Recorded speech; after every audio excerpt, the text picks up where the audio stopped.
this, it adds to it. I thought that was one thing he did well. Another thing I thought he did well, when we talk about paperless invoicing, and Lou kind of helped you with this part, but it was really impactful whenever you said, why not do it? He didn't really have an answer. Mm-hmm. So I thought that was pretty good as well. Yep. I know, yeah, you're right. He kind of did a redo or whatever, But when he got to look at it again, he saw the difference. Yeah. What was the difference between, what did he talk about earlier? What did Lou talk about? I know you weren't here, but what did Lou talk about earlier? The tension piece? Right? Who's gonna, I mean, what do you say at that point? If he stops, if Sandeep just stops in his tracks, right? On the How GFV? did you feel when you stopped? On the GFV? Yeah. Yeah. Yeah. It's uncomfortable. Oh, sure, it's uncomfortable. No, Yeah. I'm asking you a question. Sandeep, I'm- hold on, man. I'm trying to go Hold back, on. all right? Sorry, I'm doing the same thing. I always try to get people out A of few times attention. you stop me, I'm trying to go back. All right, so I'm asking you, how did you feel in that moment when you stopped? I don't know. You felt tension. Oh, sure, of course. You felt your own tension. That's the funny thing about tension is you don't like it even if it's your own. Until you get used to it, like when you get crazy like me, then you start craving it, which that's a totally different thing. Oh. But in that moment, I felt tension when you asked the question, and the more you talked, the happier I felt. Because you took me off the hook. You asked me a question that I was unsure about the answer to, that there really wasn't a logical answer to, and then you proceeded to answer it and to lay all the detail out. Because the quiet makes you uncomfortable. But if you're trying to make me uncomfortable, the only way to do it is to have the moment of uncomfortable, right? So, but really impactful question, and you came up with that all on your own. I didn't have to do that. You just couldn't stay quiet. It's hard to do. I struggle with it myself. I like to talk too. Really? You're kidding me. Walked right into that one. Who invited you to this meeting? Whose idea was it to start this whole thing in the first place? All right, so yesterday, actually, same situation, right? Annie and I, $2 million customer, and Fred asked the guy a question, I forgot what he said. He said something along the line, I forget what he said, what's gonna push you into switching from FedEx to UPS?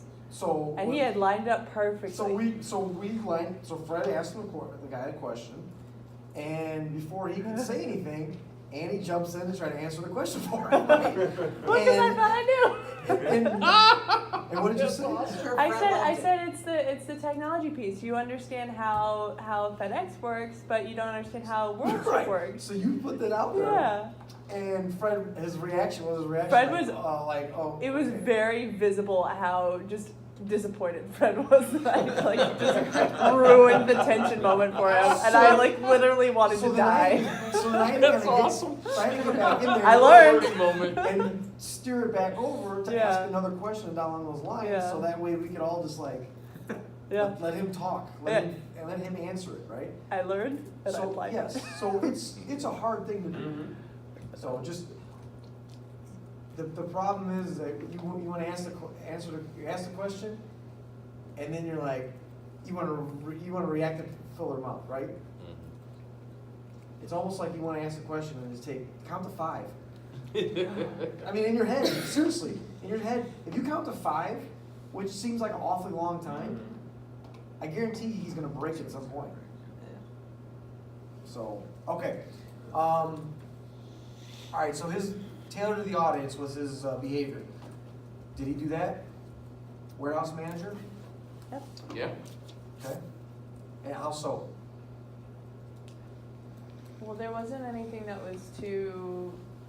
It seemed to be the solutions that he brought, and even just the way he was talking to him made me feel like he was talking to a warehouse manager.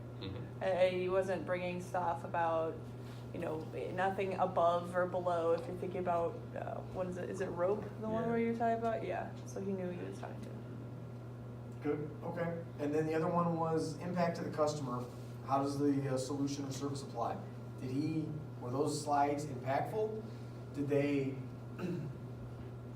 show, okay, here's what the product does, here's what it will do for you, and here's what the impact to you is? It had the does on there. What? It had the does, what the product does. That was on there. That's on there. I think it could have been simplified though, Yeah. the slides. That's what I Like wrote. for the GFP, I mean, I think it's best to make that as simple as possible for customers, just because they can get really confused. Like I like those charts that they're always on the GFP presentations that just show the difference between the weight breaks and when you determine which one would be best. So I think that for stuff like that, it's better to just simplify it. How do you think that GFP situation went down with, I'm gonna ask you, Sandy. Sure. So you're trying to explain this thing, you're telling him that sometimes you save, other times you don't, I don't know, you know what I mean? And he's like, well, I don't wanna go to something that's, I'm gonna save sometimes, but sometimes I'm not. How do you think you could have maybe positioned that better for him to make it more advantageous for him to wanna use that service? Well, one, obviously, I needed to clean the slide, okay? Because you demonstrated and Yep. other people are gonna do it, okay? Yep. Only other thing I can think of top of my head is if had I couple of examples from him on the Oh. shipments. I thought you were going down another path. War story. What, he was ready for a war story. You thought you were gonna say war story. So let me ask you this, Sandy. Sure. Have you ever put anybody in GFP before? For sure. No, sure, right, no Yeah. problem. How did it go for them? Good, I mean, Did they save anything? yes, yes. How much did they save? Decent enough to switch, I mean, Give me an average dollar amount that you saved on the shipment. 10,000 for the year, How much? 10,000 maybe? A year? Yeah, maybe 5, 10, somewhere in that, I mean. But how much from a shipment perspective, you know? When you did the calculation, $50. okay, $50. Mm-hmm. All right. So how many times have you done that? How many customers have you put on GFP?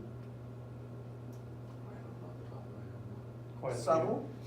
Yeah, yeah, sure. Right, okay. So what do you think you could have used maybe with that past experience to maybe re-deliver this? So it's, so I get it, so the story would have helped, but then, you know, I'm thinking is, so he's gonna say, okay, well, okay, fine, well, what does it really, how does it really help me? Does it save me? But then what do you do, what were you gonna go, what you just asked, what could you have done then when you were, before I stopped you, when we were going down that path? So had couple of examples from him of his freight shipments, then present, okay, here's what it looks like, what it could do for you. So let me tell you about this GFP, what I have here. I put this in with several of my customers, heavy freight shippers, looked at the boxes, they all can fit inside the small package arena. I was able to knock off $50 off the shipment. Now, I'm not saying that that is exactly what I'm gonna give to you, but if you would provide me with some examples, that's what I'm seeing from the customers that I've been working with. I'm pretty confident that I can save you money based off of the freight shipments. I just need to get some examples, and then I can run the numbers and I can give you an exact amount from there. What do you think about that? Yeah, oh, I agree, that would have made a lot more impact. You know, honestly, another thing I think, this customer is not very pro-GM, okay? Okay. He doesn't want to, he doesn't feel comfortable of 4 or 5 packages, I'm gonna send them as loose boxes. Okay. But what he may not be telling me is that he doesn't wanna lose the relationship with FedEx, or their rates are better, and I can't push him in LTL because I think the LTL rep tried to help him, but they kept reclassifying and finally got tired and left. So he's no freight. Okay. Yeah, But Sandy, does the GFP have a reclassification fee? I'm sorry? Did they get reclassified with GFP? Not in GFP, but LTL they did. I know, Yeah. that could be another thing to position as well. Hey, I Wait, know you is have there this an issue in the accessory? past. You're right. Is there a fee for that? I don't think. For they do. reclassifying? What Reclassification about the on national- LTL shipments, yeah, there's Oh, there like is? 15, it's like $15 or $30 or something. On like GFP too? No, not on, that's the another I didn't know benefit, that. is on GFP, they don't take into the class, they take Yeah. the Right. density of the shipment, so They that's take another. dimensions. Yeah. Yeah. No, they don't take. They, They don't they do take the dimensions dimensions on- to calculate the freight class, but they don't take the dimensional weight. The dimensional one. Correct. That's like the, Right. So there's an advantage right there. There's no dimensional weight to that. yeah. So now you know. So I mean, Alright, so your problem right now is that you're stuck with, he doesn't know if he feels comfortable putting all of it in loose shipments to the Yes, customer. and he Should has be the detected. GFP shipments. I think most of his shipments are GFP shipments. Do you think? Has he said that? No. Because, I mean, right now what we're speculating, Right. we're totally speculating Yes, around the I reasons agree. why not, Yes. right? So, let's go back to where we're at in the sales process. Are we in prospect or explore on your GFP opportunity? Honestly, neither, because it kind of irritates him, so I've stopped talking to him on that issue. Well, I Prospect. understand, but you just chose to talk to him about it, either whether it's in this presentation or whether you're really gonna do it or not, I don't know, because I never know. You guys put stuff in here and it Right, never makes it So in front of you're the customer. telling me you put something in here that you're not gonna present to the customer? So, it has been a while, and I know what the, no, Annie comes to me yesterday, same thing, she goes, I put this together for the meeting tomorrow. I said, no, I think we should do it for the customer. But it was And it much went well. better. It was much So here's a better. blanket statement to everybody, real quick, and I know, Yeah. I wanna get back to your point. Don't put anything in here that you're not gonna present to the customer. Yeah. you Done. know, Go. so I presented him time, I'm gonna put, it has been a while, I've talked to him GFP, because now, you know, we need the number, so I'm gonna bring it up again. Now it gives me a chance, because it's gonna look at solutions, we're looking at CTP, so if not today, once you have CTP, and if you're coming less than 100% compliant, Rick, and I'm gonna say, hey, GFP would push you close to 100%. So answer his question where you're at in the sales cycle. Next meeting, explore. Because I Has can't he let agreed to let you pursue the business? yes. I haven't, like I said, okay, so I haven't. Didn't you just told me he gets so Right. mad at you when you bring it up that he doesn't even wanna talk about it anymore. So he doesn't, okay, so he doesn't really, he kind of brushes it off, okay? But that, now if we can review everything else, okay, then I have to, because there is revenue there. So what we're saying Yes, is that, yes, it's very possible there's things on the customer side, which is why he hasn't engaged in this conversation with you. It's also possible that the manner in which you've been trying to position it to him has also contributed to him not being interested in it. So whether it works for this one or other ones, we're trying to get into a pattern of how you can behave in those situations to change them. That's the only reason I'm going sales training on you guys, because y'all gotta be looking at the same map and realize everything you're talking about is the same thing. So, you have something that he's not really interested in and hasn't allowed you to pursue. You'd like to go in and stoke his interest a little bit and get him to agree to let you pursue that business. At UPS, we call that prospecting. So the way prospecting works is you share insight. That's what the story is. So I like that we're talking about stories, but story is a tactic that can be used for multiple different things. In this case, we're using the tactic as insight. Instead of saying, there's this article I've referred to that has these facts in it. What you're saying is, I'm me and I have facts for you that I have personally experienced. I've been to multiple customers and implemented GFP, and they have saved thousands of dollars. What I'd like to understand today is why you don't want to save those same thousands of dollars. I'm just curious, because we've talked about it 17 times, and you've never done it. What we hope then is maybe you're right, and he says, you know what? It's because of the shipments all being separate. Insight again. You know what? Just about every one of those other customers brought up that very issue. Just to be clear, we are 99.3% effective delivering packages on time. For packages on the same truck moving the same way to the same place, it's way better than that. So the likelihood these packages will ever get separated is slim and none. And if they do, I got a tracking label on every one of them and I know where it's at. You should not let that prevent you from letting me look at this and save you thousands of dollars. Well, yeah, but I don't know that it would save me thousands of dollars. You're right.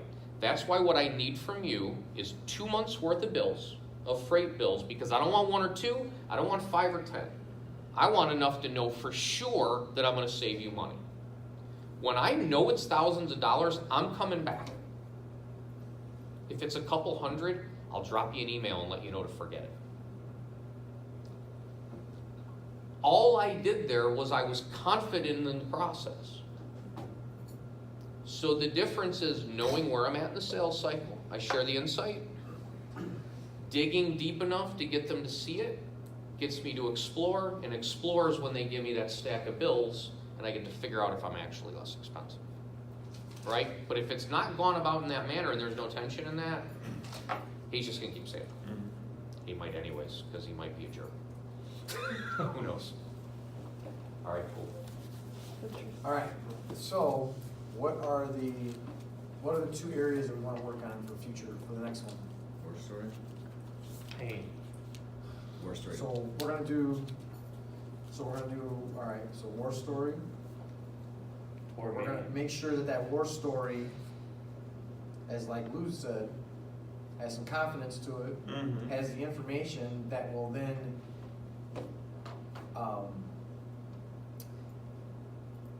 I guess set you up to where you can find out why would you not want to do this, right? That's awesome. So I think the war story. So I guess how could I say it in a better, what's that? I think because Austin and I said war story and pain. I think the war story in that situation, especially, the war story will actually build pain. Because if he's not using something, he brings a war story of how it pains somebody It does. else. Yeah, It you could help him say, avoid this pain. So you don't wanna save thousands of dollars like I saved these other customers. Right. Yeah, your That's competitors okay are for doing you? it. That's Yeah. okay to let that sit? Right. Then that's where Lou's point is like, then he can tell you that you gotta find out what the why is behind anything, to understand, to get around the objections and obstacles that they're trying to put up. And I don't even know if he's even put any objections or obstacles, he's really just saying anything right now. Okay? Good. Alright, so we're gonna do war story, pain, and then I think maybe kind of know the sale, know where, kind of what we talked about with Annie, maybe, you know, align the conversation to the sales cycle, where you're at in that. Does that make sense? Okay. Good job. Thanks. Lou, you gotta get in your call, don't you? It got pushed, so, oh wait.